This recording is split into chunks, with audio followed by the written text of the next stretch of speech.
तिसरा दिवस देवी चंद्रघंटा. देवीच्या कपाळावर चंद्रकोर आहे म्हणून देवीला चंद्रघंटा म्हणतात.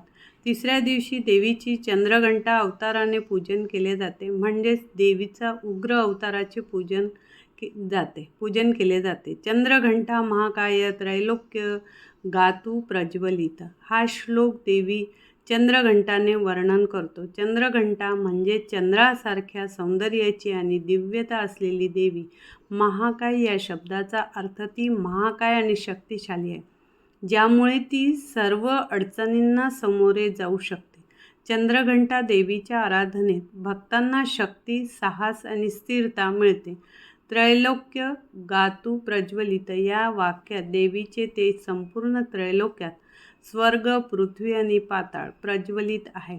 म्हणजेच ती सर्वत्र उपस्थित आहे आणि तिच्या आशीर्वादाने सर्वत्र शांती आणि प्रकाश पसरवते. देवीच्या या तेजामुळे भक्तांना मानसिक शांती आणि दैवी संरक्षण प्राप्त होते. चंद्रघंटा देवीची उपासना संकटातून बाहेर काढते आणि भक्तांचे मन स्थिर करते.